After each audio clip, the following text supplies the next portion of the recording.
will not be fielding a third-party ticket in November. The group tried to find a unity candidate, someone who would be an alternative to Trump and Biden. But in a major setback, its founding chairman, Joe Lieberman, passed away last month. Here is what Lieberman said about the group's effort shortly before his passing. This whole movement and no labels to run a third choice bipartisan unity ticket started because our members saw another Trump-Biden race coming and thought the country could do better. And every poll that's taken shows that most of the people in our country think that we can do better than those two choices, and they want something other than Trump and Biden. Here is what the No Labels spokesperson said on Thursday. Quote, No Labels has always said we would only offer our ballot line to a ticket if we could identify candidates with a credible path to winning the White House. No such candidates emerged, so the responsible course of action is for us to stand down. Joining me now to discuss is CNN's Michael Smerconish, who has become our Friday regular, for which I am so grateful. Michael, good morning to you. What happened here? I mean, this was sort of a disaster, honestly, for them. Was there ever a chance they would actually find someone? There are so many people who looked at this and said, this is a terrible idea. Kasie, you remember that line from Field of Dreams, if you build it, will they come? We're never going to know, because they were building it, but then they stopped short of getting to the finish line. And in the end, to your point, it seems as if they really did approach a whole slew of candidates, both in the public arena for politics. Even The Rock, Dwayne Johnson, was apparently offered some type of an overture to see whether he was interested. So, you know, it was the ultimate Rorschach test. You had a number of people, me included, who said if there were ever a cycle that seems perfectly suited because of the polling for someone to get into this race, it would be 2024. But then there were other people who said any other cycle. You know, this was former Congressman Gephardt. This was David Brooks from the New York Times. Individuals who said in any other scenario, we'd be open to it, but not this year because the risk of Donald Trump being elected is just too great. So, Michael, I mean, where is this energy, do you think, going to go? I mean, to the extent that No Labels had an argument, right, it was that people are unhappy with the Trump-Biden rematch. We can see that in the polling and in the numbers. Now they will not have this No Labels option. What happens in your view at this point to those voters? I mean, are they going to Robert F. Kennedy Jr.? I mean, what is the Biden campaign imperative here? I'm sure the Biden campaign is thrilled with this news because the perception is that Donald Trump has a ceiling. Is it 44? Is it 45? Is it 46% of the vote? And therefore that any gain by a No Labels candidate would have been to the detriment of President Biden. So I'm sure the Biden campaign is ecstatic with this. I would also think, to your point, that Robert F. Kennedy Jr. sees this as opportunity. Where will the so-called Kasie double haters go? In the end, do they sit at home? Do they break either for Biden or for Trump? Do they go to Bobby Kennedy? I mean, that's really X the unknown. And with so many intangibles still to play out, not the least of which is the April 15 first Trump trial. Will there be more thereafter?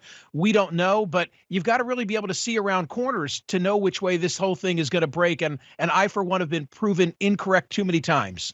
I know predictions have become dangerous in this business. Michael, I'm not sure I've had the chance to ask you what your view is of Bobby Kennedy Jr., the campaign that he's running, the type of voter that he appeals to, because while we've obviously talked at length about how it's clear he could eat into Biden's support, there are things about him that are Trumpian, quite honestly, and that seem to speak to people that may consider themselves part of Trump's MAGA base. How do you look at this? Yes, is the answer to that question. There's a populist appeal to him. I think there's a tendency for many to see Robert F. Kennedy, immediately associate him with his vax position, and in many instances, write him off. I made the observation, having watched his entire announcement speech many months ago in Boston, and then having witnessed his switch to run as an independent, which was in Philadelphia, that if you read the transcripts for each of those speeches and forget who the speaker is and just focus on the message, there's mass appeal, and he addresses issues that no other candidates are speaking about in this campaign. So if he can get individuals to focus not so much on personality and some of the more controversial aspects of his candidacy, and I know that's a reach for many, there is appeal that I think that he will have among some who don't normally come out and vote. And to look at the crowd of people that he attracts to go to some of those live events is really to see a cross section that I think you don't find at Biden and Trump events. Really, really interesting, Michael. It's quite a phenomenon to get your head around.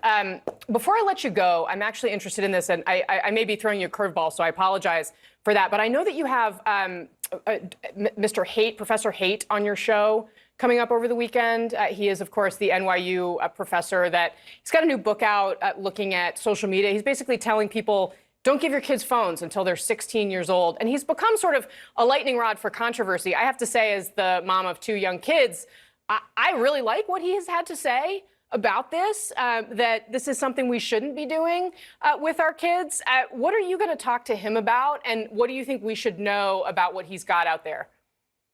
I'm so glad that you brought this up. Jonathan Haidt has the #1 book in the country, according to the New York Times. It's called The Anxious Generation.